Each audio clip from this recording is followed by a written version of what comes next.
നമസ്കാരം. അക്ഷരാർത്ഥത്തിൽ യുദ്ധം നമ്മുടെ അടുത്തേക്ക് അടുത്തടുത്ത് വരുന്നു. സെലിംഗം ആരംഭിക്കുന്നു.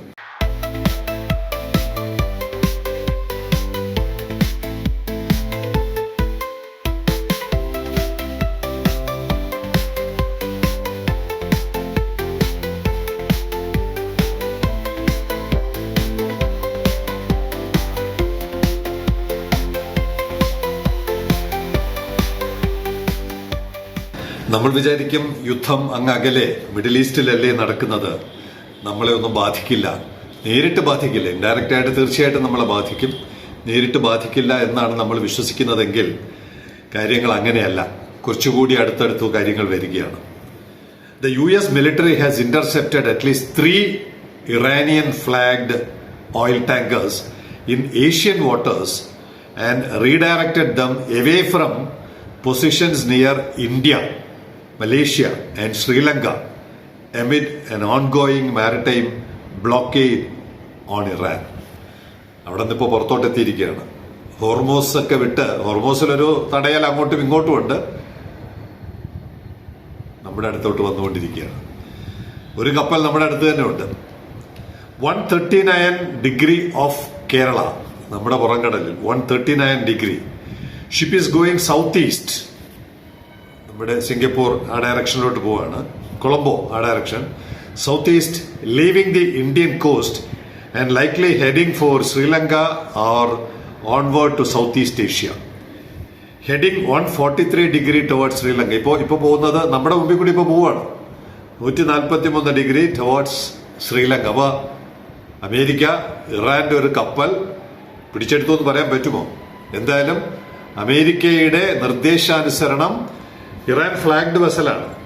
ഇറാൻ ഫ്ലാഗ്ഡ് വെസലിനെ കൊണ്ടുപോവാണ്. എങ്ങോട്ട് കൊണ്ടുപോകുന്നെന്ന് ഇനിയുള്ള ദിവസങ്ങളിൽ നമുക്കറിയാം. The interceptions come as Washington tightens restrictions on Tehran's seaborne trade during a fragile ceasefire in the ongoing conflict. America ഇറാന്റെ നേരിട്ടുള്ള പ്രവർത്തനം ഇപ്പോ ലോകം മുഴുവൻ വ്യാപിച്ചിരിക്കുകയാണ്.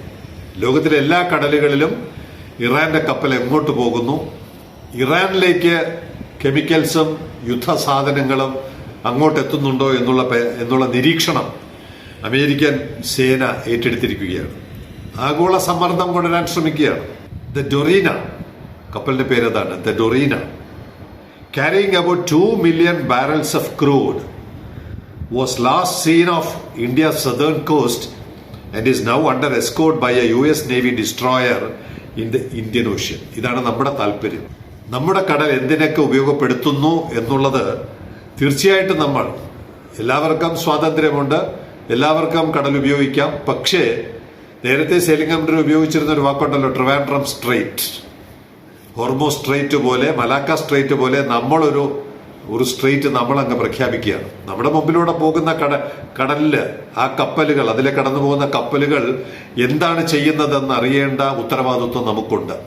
അത് മാനവരാശിക്കും ഇന്ത്യക്കും ദോഷകരമാകുമെങ്കിൽ തീർച്ചയായിട്ടും നമ്മുടെ ഇടപെടലുകൾ ആവശ്യമാണ്. ഇവിടെയാണ് തിയേറ്റർ കമാൻഡിന്റെ തലസ്ഥാനം നമ്മുടെ തലസ്ഥാനത്തോട്ട് കൊണ്ടുവരാൻ ഇന്ത്യ ഗവൺമെന്റ് ആഗ്രഹിച്ചിരുന്നു എന്നുള്ളത് അതിന് വേഗം കൂട്ടേണ്ട സന്ദർഭമായിരിക്കുകയാണ്. ഇനി ഉള്ള കാര്യങ്ങൾ കുറച്ചുകൂടി ഗുരുതരമാണ് വിഷയം. ഇപ്പൊ നമ്മൾ അമേരിക്ക ഈ കപ്പലിന്റെ ഇറാൻ ഫ്ലാഗ്ഡ് വെസലാണ്, ഡൊറീന എന്നാണ് പേര്. 20 മീറ്റർ ഡ്രാഫ്റ്റിലാണ് ഓടുന്നത്. അപ്പോൾ ഫുള്ളി ലോഡഡ് ആണ്. 20 മീറ്റർ ക്രൂഡായിൽ ആയിരിക്കാം. ഇറാൻ ഫ്ലാഗ്ഡ് ടാങ്കർ 20 മീറ്റർ ഡ്രാഫ്റ്റിലാണ് കപ്പൽ സഞ്ചരിക്കുന്നത്. നമ്മുടെ മുമ്പിലൂടെ കടന്നു പോവുകയാണ്. അതിന്റെ ഒരുപാട് കള്ളത്തരങ്ങൾ അതിനകത്തുണ്ട്. 19/1/2025 ഏകദേശം ഒരു 1.5 വർഷമാകുന്നു. 12 മാസം പ്ലസ് 4 മാസം ആകുമ്പോൾ ഏകദേശം 16 മാസം ഒരു കപ്പൽ ഇങ്ങനെ, നമ്മൾ പറയുന്നതല്ല, അവരെ എഴുതി വെച്ചിരിക്കുന്നതാണ്. 19/1/2025 പുറപ്പെട്ടു. എവിടെ നിന്ന് പുറപ്പെട്ടു? ബാച്ച് ഹോ എന്ന് പറയുന്ന വിയറ്റ്നാം, അവിടെ ഒരു റിഫൈനറി ഉണ്ട്. അപ്പൊ ഇങ്ങനെയൊക്കെയാണ് ഇത് മാനിപ്പുലേറ്റ് ചെയ്യുന്നത്. വിയറ്റ്നാമിലെ ബാച്ച് ഹോ എന്ന് പറയുന്ന പോർട്ടിൽ നിന്ന് അല്ലെങ്കിൽ റിഫൈനറിയിൽ നിന്ന് ക്രൂഡ് എടുത്ത് എങ്ങോട്ട് കൊണ്ടുപോകുന്നു? കൊച്ചിയിലോട്ട്, നമ്മുടെ കൊച്ചിയിലോട്ട്. എപ്പോഴാണ് എത്തേണ്ടത്? 19/4/2026. കള്ളത്തരം പൊളിയുന്നത് കണ്ടോ? വിയറ്റ്നാം നമുക്ക് ഇവിടുന്ന് പല പല കപ്പലുകളും TRV എന്ന് പോയിട്ടുണ്ട്, വോങ്താവു പോർട്ടിലോട്ട് പോയിട്ടുണ്ട്. 7 ദിവസം 8 ദിവസം കൊണ്ട് എത്തുന്ന ദൂരം 1 വർഷം 1.5 വർഷമായിട്ട് ഈ കപ്പൽ എത്തിയിട്ടില്ല എന്ന് പറയുമ്പോൾ അതിന്റെ പിന്നിലുള്ള കളികൾ അറിയാമല്ലോ എന്താണ്.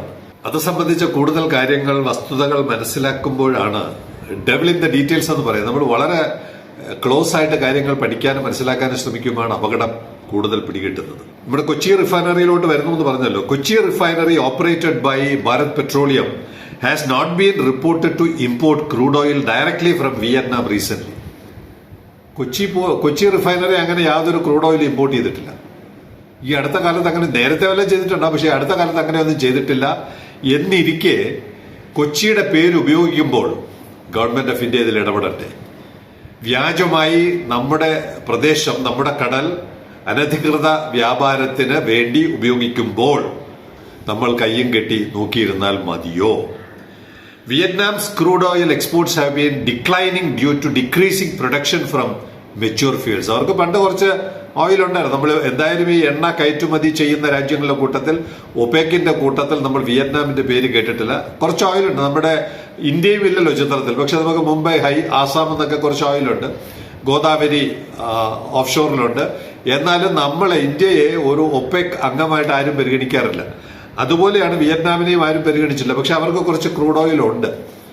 ഒരിക്കൽ പോലും ഈ അടുത്ത ദിവസങ്ങളിൽ എക്സ്പോർട്ട് ചെയ്തിട്ടില്ല. അവിടുത്തെ ഓയിൽ ഫീൽഡെല്ലാം മെച്ചുവറായി, ഇപ്പൊ എക്സോസ്റ്റ് ആയിരിക്കുകയാണ്, അധികം ഓയിലില്ല. ഇനിയാണ് യഥാർത്ഥ കളി വരുന്നത്. In November 2025 Iran exported approximately, November 2025 എന്ന് പറഞ്ഞാൽ 1 വർഷമൊന്നുമല്ല, 6 മാസം മുമ്പ്. In November 2025, Iran exported approximately 2.06 million barrels per day. Iran export ചെയ്തിട്ടുണ്ട് ഒരു ദിവസം 2.06, 20 മില്യൺ ബാരലാണ് ഒരു ദിവസം. അവിടെയുള്ള എല്ലാ രാജ്യങ്ങളും കൂടി എക്സ്പോർട്ട് ചെയ്യുന്നുണ്ടെങ്കിൽ ഇറാന്റെ മാത്രം 2.06 million barrels per day with crude oil constituting 1.83 million. അപ്പോ മറ്റത് റിഫൈൻഡും കൂടെ ചേർത്താണ് 2.06. ക്രൂഡ് മാത്രം constituting 1.83 million barrels per day, all of which went to China. അടിയട സിമ്പൽ. ഇറാന്റെ കച്ചവടം മുഴുവൻ ചൈനയിലോട്ടാണ്. അപ്പോൾ ചൈനയിലോട്ട് പോകുന്ന ക്രൂഡോ അല്ലെങ്കിൽ റിഫൈൻഡോ, ക്രൂഡായിരിക്കും, ചൈന റിഫൈൻ ചെയ്ത് വാങ്ങേണ്ട ഒരു കാര്യമില്ല. അവർക്ക് 100,000 റിഫൈനറികളുണ്ട്. അപ്പൊ എന്തായാലും ഇറാന്റെ ക്രൂഡ് കള്ളപ്പേരുപയോഗിച്ച്, വിയറ്റ്നാമിന്റെ പോർട്ടിന്റെ പേരുപയോഗിച്ച്, കൊച്ചിയുടെ പേരുപയോഗിച്ച് നമ്മുടെ കടലിൽ കള്ളവ്യാപാരം നടക്കുമ്പോൾ അമേരിക്ക ഇടപെടണമെന്ന് നമ്മൾ പറയുന്നില്ല, നമ്മൾ ഇടപെടണം, ഇന്ത്യ ഇടപെടണം. ഇന്ത്യയുടെ കോസ്റ്റ് ഗാർഡും ഇന്ത്യയുടെ നേവിയും ഇന്ത്യയുടെ സർവേലൻസും ഈ കടലിൽ, ട്രിവാൻഡ്രം സ്ട്രെയിറ്റിൽ അത്യാവശ്യമാണ് എന്ന് സൂചിപ്പിക്കുന്നതാണ് അമേരിക്ക ഇപ്പോൾ പിടിച്ചെടുത്തുകൊണ്ട് പോകുന്ന ഈ കപ്പൽ. ഇത് ഇന്ത്യക്ക് പിടിച്ചെടുക്കാൻ പറ്റും. കാരണം എന്താണ്? ഡെസ്റ്റിനേഷൻ പോർട്ടായിട്ട് തീയതി ഏതാണ്? 19/4. ഈ ഏപ്രിൽ 19-ാം തീയതി കൊച്ചിയിലോട്ട് നിങ്ങൾ ക്രൂഡ് കൊണ്ടുവരുന്നുണ്ടോ എങ്കിൽ ഞങ്ങൾക്കത് അറിയണം, ഞങ്ങൾക്ക് പരിശോധിക്കണം എന്ന് ഇന്ത്യയിലെ ഏത് ഏജൻസിക്കും, കടലിൽ പരിശോധന നടത്താൻ കഴിയുന്ന ഏത് ഏജൻസിക്കും ഇടപെടാൻ കഴിയുന്ന വിഷയമാണ്. നമ്മൾ കണ്ണുപൂട്ടി ഇരുന്നത് കൊണ്ട് മാത്രമാണ് അമേരിക്ക ഈ കപ്പലിനെ പിടികൂടി ഇപ്പോൾ കൊണ്ടുപോകുന്നത്. അതുകൊണ്ട് ഇനിയുള്ള ദിവസങ്ങളിൽ ഗവൺമെന്റ് ഓഫ് ഇന്ത്യയുടെ ജാഗ്രത TRV പോർട്ടിലുണ്ടാകണം. നമ്മുടെ തൊട്ടടുത്തുണ്ടല്ലോ ട്രിവാൻഡ്രം സ്ട്രെയിറ്റ് പറയുന്നത് എന്താണ്? ട്രിവാൻഡ്രവും മിനിക്കോയി നമ്മുടെ സ്ട്രെയിറ്റ് ആണ്, ട്രിവാൻഡ്രം സ്ട്രെയിറ്റ് ആണ്. ഇതിലെ കടന്നു പോകുന്ന എല്ലാ കപ്പലിനെ സംബന്ധിച്ചും എല്ലാം കയറി ഇന്റർസെപ്റ്റ് ചെയ്യണമെന്നില്ല, പക്ഷേ കാർഗോ എന്താണ്, എങ്ങോട്ട് പോകുന്നു, എവിടുന്ന് പോകുന്നു തുടങ്ങിയ കാര്യങ്ങൾ നമ്മൾ മനസ്സിലാക്കിയിരുന്നില്ലെങ്കിൽ ഇതുപോലുള്ള വൻ അപകടം, ദുരന്തം നമ്മുടെ കടലിനെ ഉപയോഗപ്പെടുത്തിയാൽ നാളെ ഇവിടുത്തെ ട്രാഫിക്കിനെ അത് ബാധിക്കും. അതുകൊണ്ട് അവിടെ സമാധാനപരമായ ഒരു അന്തരീക്ഷം ഉറപ്പുവരുത്തേണ്ടത് നമ്മുടെ തീരദേശത്തിന്റെയും കടലിന്റെയും കടൽ വ്യാപാരത്തിന്റെയും ആവശ്യമാണ്.